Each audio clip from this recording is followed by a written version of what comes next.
ઇન્ગ્રીડિયન્ટ્સમાં જોશે આપણને તુરિયા મેં 250 ગ્રામ જેટલા લીધા છે, ધોઈને સમારી લીધા છે અને પતલી પતલી છાલ જ કાઢી છે મેં. એ આદુ મરચાંની પેસ્ટ, ગાંઠિયાનો ભૂકો, સિંગદાણાનો ભૂકો, નમક, સાકર, દહીં કે છાશ જે જોઈતું હોય અને આપણો રેગ્યુલર મસાલા. બસ આટલી વસ્તુ આપણે જોશે. અને આ શાક બહુ જ સરસ લાગે છે, ટેસ્ટી. ભાખરી સાથે, ખીચડી સાથે, રોટલી સાથે પણ સારું. આમાં આપણે 2 થી 3 ટેબલ સ્પૂન જેટલું તેલ જોશે. કેમ કે ભરેલા શાક જેવું થશે એટલે તેલ સરખું જોશે આપણે. આપણું હવે તેલ ગરમ થાય છે. હવે આપણું તેલ ગરમ થઈ ગયું છે. આપણે રાઈ નાખીને ચેક કરી લઈએ. રાઈ, ચપટી જીરું, હિંગ. આ શાક આપણે કડાઈમાં પણ કરી શકીએ છીએ, પણ કુકરમાં જલ્દી થાય છે. અને આદુ મરચાંની પેસ્ટ મેં 2 ચમચી જેટલી લીધી છે, 1 ટેબલ સ્પૂન. એ રીતે આને આપણે સોતરી લઈશું. હવે આ સોતરાઈ જાય, ગેસ એકદમ સ્લો પર રાખવાનું છે. અને કચાશ દૂર થાય એટલે આપણે એમાં નાખી દઈશું આ તુરિયા.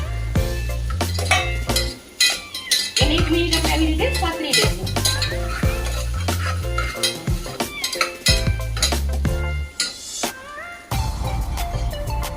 એમાં આપણે નાખીશું હળદર,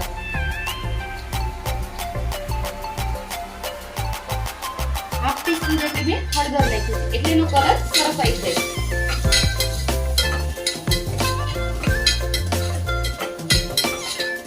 આ રીતે આપણે એને 1 મિનિટ થવા દઈશું. તો આપણું શાક છે એ 80% જેટલું આપણું કૂક થઈ ગયું છે. હવે એમાં આપણે નાખીશું સ્વાદ પ્રમાણે નમક,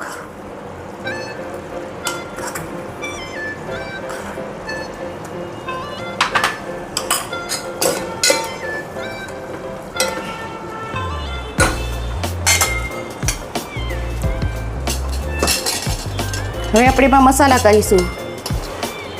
1 ટેબલ સ્પૂન જેટલું લાલ મરચું, ધાણા જીરું,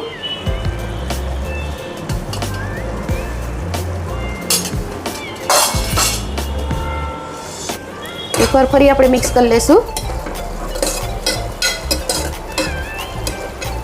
આમાં આપણે કાંદા લસણ પણ નાખી શકીએ, પણ હું શ્રાવણ મહિનો છે એટલે નથી નાખતી. આમાં આપણે સિંગદાણાનો ભૂકો એ મેં 3 ટેબલ સ્પૂન જેટલો લીધો છે.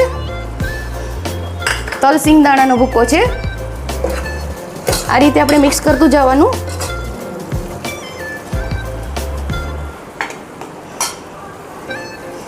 અને હવે એમાં દહીં કે છાશ,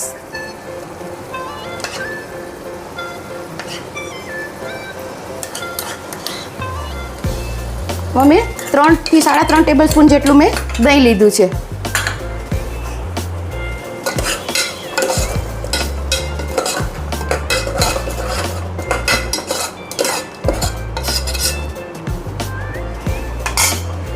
હવે એમાં આપણે થોડું પાણી નાખીશું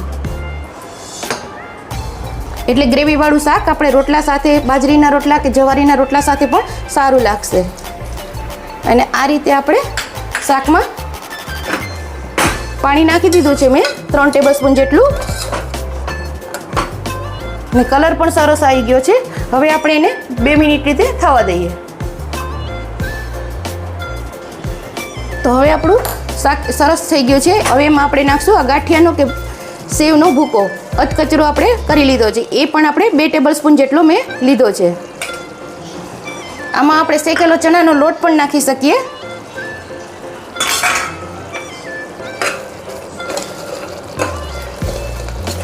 આ સુગંધ પણ બહુ સરસ આવી રહી છે. ને હવે આપણે એમાં નાખીશું ખાંડ.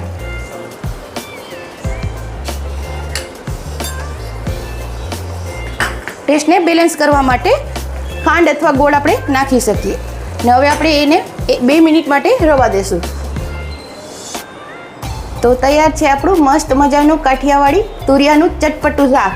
ભરેલા શાકની પણ આમાં જરૂર નથી પડતી, એટલું ટેસ્ટી લાગે છે.